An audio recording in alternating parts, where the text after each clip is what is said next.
এখন প্রায় টোটাল মিলিয়ে প্রায় 39 সিএনজি স্টেশন চালু রয়েছে, তাই তো? আচ্ছা, টোটাল 87। তো সেইভাবে আমাদের অনেকগুলো জায়গার মধ্যে টোটাল যদি আমরা যোগ করি, সেইভাবে আমাদের বহু জায়গায়, ত্রিপুরার বিভিন্ন জায়গায় এখন টিএনজিসিএল এখানে শুরু করেছেন। এখানে আমাদের এতে করে আপনারা সবাই বলে জানেন যে এই সিএনজির কারণে আমাদের বায়ুর যে দূষণ সেটাও কিন্তু কম হবে। শুধু তাই নয়, এতে করে আমাদের যারা ফ্যামিলির যারা আছেন তাদের জন্য কিন্তু একটা আর্থিক যে সাশ্রয় সেটাও কিন্তু সম্ভব হবে। এবং সেখানে হেলথের বিষয় যদি আমি বলি, সিএনজি ব্যবহারের ফলে একটা স্বাস্থ্যকর পরিবেশ সেটা তৈরি হয়, এবং আমরা বলি যে সবুজ যে বিপ্লব, একটা পরিবেশ সেটা কিন্তু সেখানে তৈরি হয়।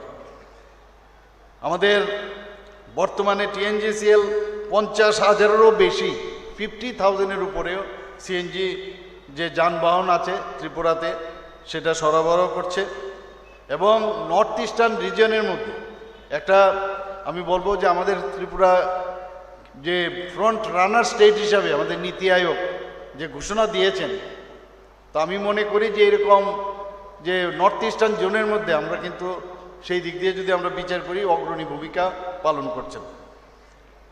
আমি আজকের এই যে সিএনজি স্টেশনের উদ্বোধন, আমি মনে করি এতে করে যারা অটো চালকরা আছেন, ট্যাক্সি মালিক এবং যারা ব্যক্তিগত যানবাহন, যারা অনেক জায়গায় গিয়ে দেখি, অনেক জায়গায় আমি নিজেও গাড়ি চালিয়েছি, সিএনজি স্টেশন খুঁজে খুঁজে পেতাম না, অনেক জায়গায় যেখানে গিয়ে লাইন ধরে তারপরে সেখানে গাড়ি রেখে কোনো রকমে সেখানে। তো এই ধরনের সিএনজি স্টেশন এখন যখন বাড়ছে, তাতে করে কিন্তু অনেকের জন্য এটা সুবিধা হয়ে গেল।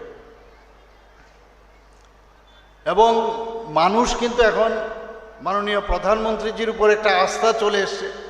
আমাদের ত্রিপুরা রাজ্যের সরকার এখন যারা আমরা চালাচ্ছি তাদের উপরে কিন্তু আস্থা আসছে, যে যেখানে আমাদের ডেভেলপমেন্টের বিষয়, সেই ডেভেলপমেন্ট আগামী দিন আমরা কিভাবে করতে হয়, একের পরে সিএনজি স্টেশনেরও যে একটা প্রয়োজন, একটা মাদার সিএনজি স্টেশনের যে এখানে প্রয়োজন, সেটাও কিন্তু অনেকে কেউ ভাবতে পারেনি, সেটা আমরা করতে পেরেছি। এখানে সিএনজি স্টেশন নির্মাণের জন্য প্রায় 8 করোড় আমার কাছে যে ডাটাটা দেওয়া হয়েছে, প্রায় 8 করোড় খরচ হয়েছে, এর মধ্যে ব্যয় হয়েছে।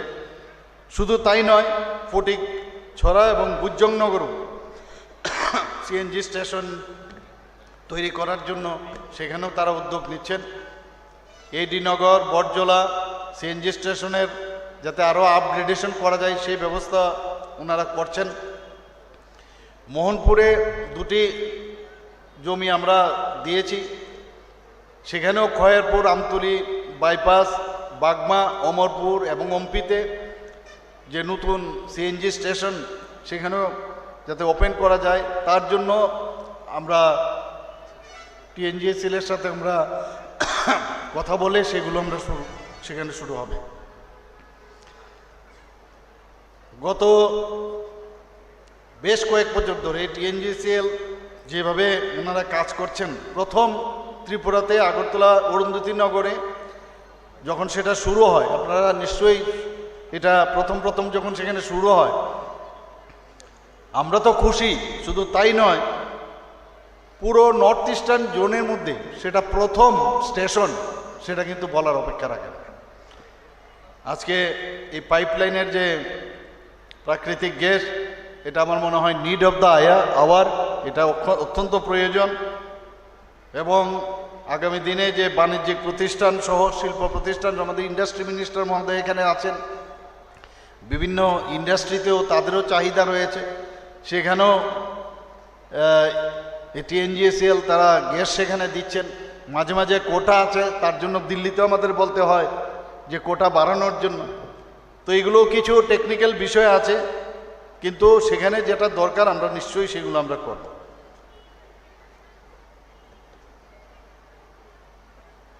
আমি আর বিশেষ কিছু বলছি না, শুধু একটা কথাই বলবো যে আজকের যে টিএনজিসিএল আর যে মেইন মাদার স্টেশন এখানে আজকে উদ্বোধন হতে যাচ্ছে, সেই উপলক্ষে যারা উপস্থিত আছেন আমি আপনাদের এতটুকু বলতে পারি যে আমাদের সরকার আরও একের পর এক কীভাবে সাধারণ মানুষের কাজ করা যায়, মানুষের সুযোগ সুবিধা মৌলিক যে প্রয়োজন সেগুলো যাতে সমাধান করা যায় আমাদের সরকার আমরা চেষ্টা করছি। আপনারা জানেন নর্থ ইস্টার্ন জোনের মধ্যে আমরা যে ঠিকভাবে কাজ করছি, আমাদের সরকার যে ঠিকভাবে কাজ করছে, পুরো নর্থ ইস্টার্ন জোনের মধ্যে আজকে জিএসডিপির কথা যদি বলি সেখানে আমরা সেকেন্ড পজিশনে আমরা আছি। আমরা যদি পার ক্যাপিটা ইনকামের কথা বলি নর্থ ইস্টার্ন জোনের মধ্যে আমরা সেকেন্ড বেস্ট আমরা পার ক্যাপিটা ইনকামের দিক দিয়ে, অর্থাৎ আমাদের সরকার ঠিকভাবে কাজ করছে সেটাই এই প্যারামিটার থেকে সেটা ধরা যায়। আমাদের বিভিন্ন ক্ষেত্রে আপনারা যদি পঞ্চায়েতের লেভেলে বলেন 7-7টা পঞ্চায়েতে আমরা কিন্তু পুরস্কৃত হয়েছি। সমস্ত প্যারামিটারে আমরা যদি আপনারা দেখেন ত্রিপুরা সরকার এখন আগে ত্রিপুরা সম্পর্কে অনেকেই কিছু জানতো না, কিন্তু এখন সারা ভারতবর্ষের মানচিত্রে ত্রিপুরা একটা রাজ্য যেখানে উন্নয়নমুখী একটা রাজ্য হিসাবে এখন পরিগণিত হয়েছে। আজকের এই সিএনজি স্টেশনের উদ্বোধনে এখানে যারা উপস্থিত আছেন মঞ্চে এবং মঞ্চের নিচে সবাইকে আমি হার্দিক অভিনন্দন শুভেচ্ছা জানিয়ে আমার কথা বলা শেষ করছি। নমস্কার, জয় হিন্দ। অসংখ্য অসংখ্য ধন্যবাদ রাজ্যের মাননীয় মুখ্যমন্ত্রী